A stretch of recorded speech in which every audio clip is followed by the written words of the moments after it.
What's up, Internet? Pasha Houston, Austin, Texas. I'm going to shoot you a little review of a Scorpion Covert FX. This is a new release in the Scorpion lineup, and I mainly want to share my experience with this helmet, as well as small things that I think Revzilla review missed with it. We'll get to that. So let's start with the visual appearance of it. The design, I really like the back portion of it. This looks modern, yet this looks kind of a neo cafe racer retro a little bit, which I like. I like the original appearance of the helmet. It seems that everybody's wearing same thing, so I appreciate, something different. But, the design is a matter of taste, so we'll just leave it at that. Quality of this helmet is actually really nice, and this is something that you would not have guessed watching a Revzilla review. Now, I have to make a disclaimer. This is European version of this helmet. So this was purchased from Germany. It took them 3 days to ship it to me to Texas, and then another 4 days of UPS delivering it from 2 miles away because UPS. However, this might be why Revzilla review is slightly different, and the product seems noticeably lower in quality. Let me show you the first example, and I'm going to see if I can attach a little screenshot maybe, or part of their video. The first thing you're going to notice on their review, the air vents here on the nose are really poorly cut out. Don't have that problem here. A little bit. If you're looking at the actual front vents, this is where you can see it the most. Just kind of rough cuts to when they cut the vents for the shell, or cut the vents into the shell rather. You can see just a little bit of the lack of finish refinement right there. But for a helmet that's coming in around the $250 price point, there's going to be some areas where corners get cut, but that's the one most notable area where you can see it. Nice and clean. Now, Revzilla did say, well, it's a $250 helmet. That's to be expected. I have to disagree with that. No, it should not be expected. It doesn't take much to make a clean cut with today's technology.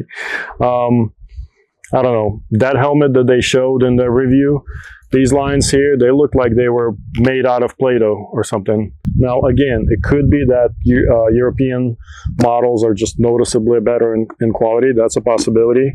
Or maybe Revzilla got a bad helmet, as ironic as it might be.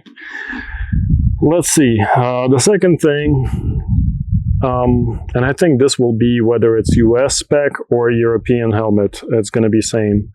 They said that when you want to have a little opening on the visor to get some air in, with 30 miles, or so, it's going to shut itself, which is true. It's not going to stay here or whatever at 30 miles an hour. However, and you won't know this until you ride wearing it. However, when you close it all the way, it's not really closed all the way. There is a small gap. There is a small opening right here, and it lets just enough air without being noisy. But it's definitely breathable with that opening. But you can't really tell it's there. It's actually just right. Let's see if I can show you.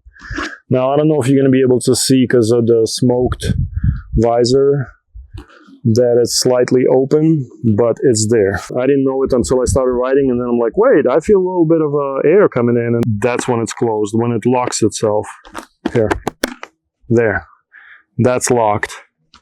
And then all the way down, but not quite all the way down, it's still open, a little bit closed.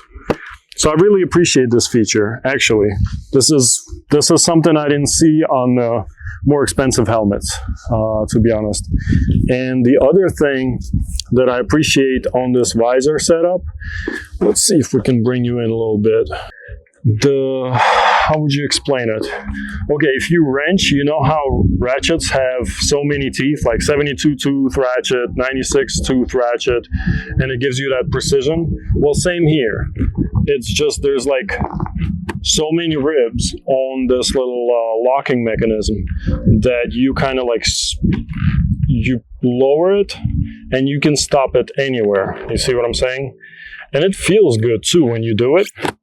You can kind of hear it too. Let's see if we can hear this with the mic. It's a satisfying little noise. And the fact that you can stop it anywhere. Oh, you know what? Here, I got my other two helmets here. I'll show you an example. We'll take a Scorpion also, AT950 modular adventure helmet that I have for longer distances. Wait, that's not what we're opening. The visor, right?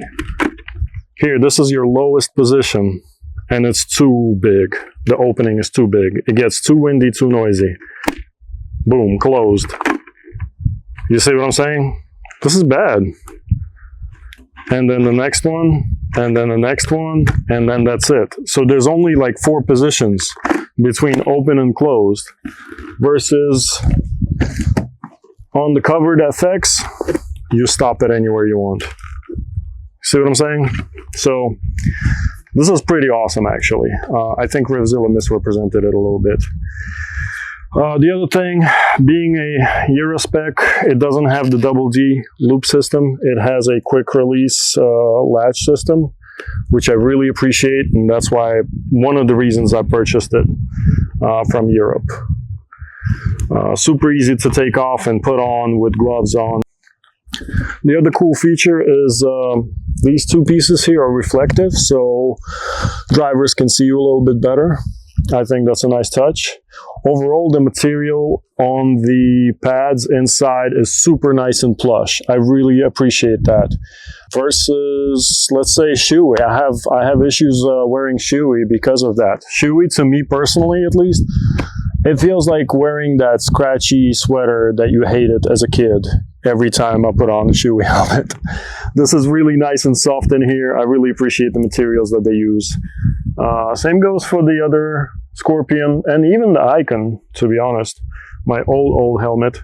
Now, between the Icon that you see there, Airfleet, and the Scorpion AT950, I also had a Shoei Air 2 GT or something like that. I had a Shoei RF, and I had another Icon. I'll see if I can throw in the screenshot here. I don't remember the model of it. Go away, bug. I hope the wind noise is not too bad. So the other thing, material we talked about.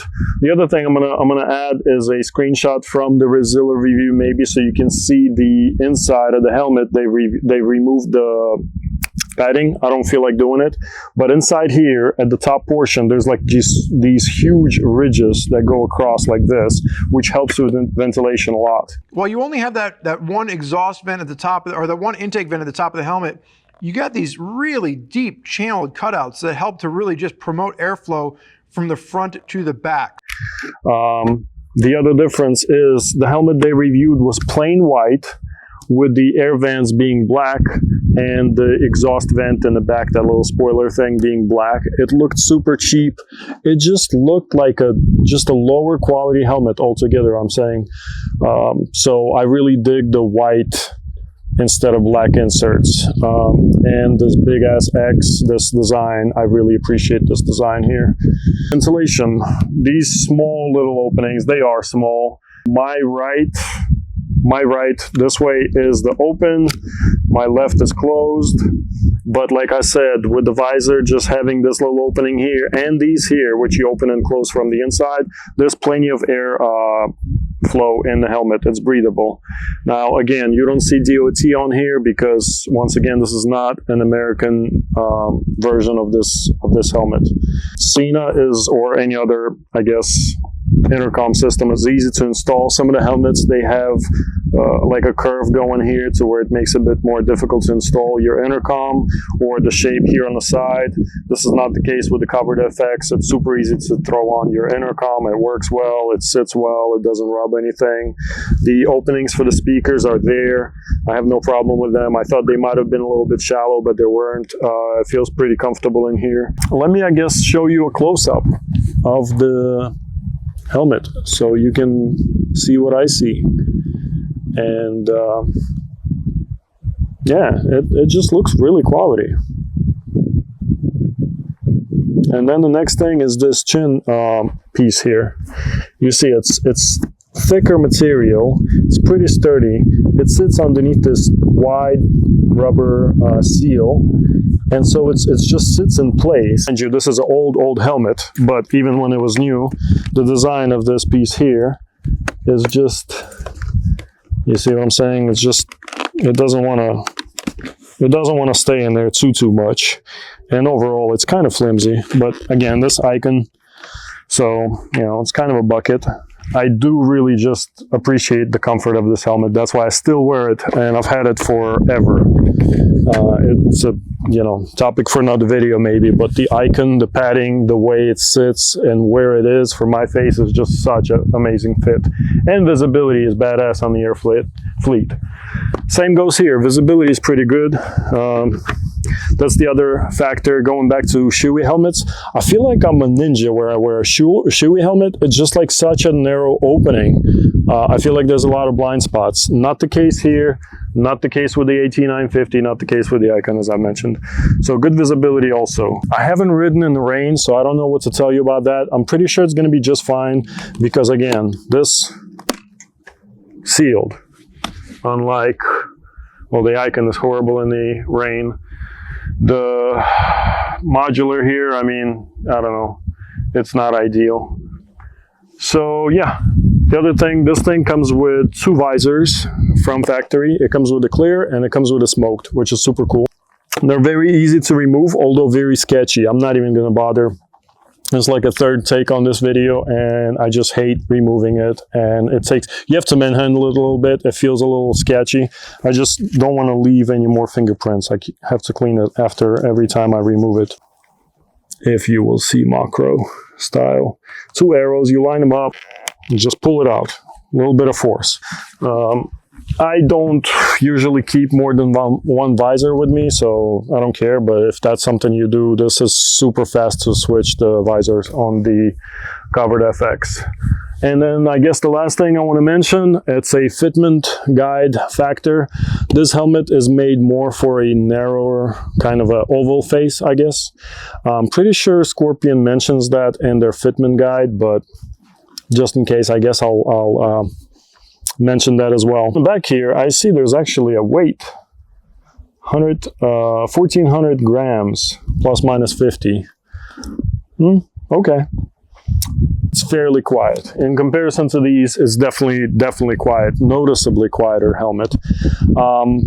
What it doesn't have is the additional sun drop-down visor, like these two do. But what comes with that as an advantage, the shell is smaller. The outer shell is smaller because it doesn't need to have an additional space for the drop-down visor.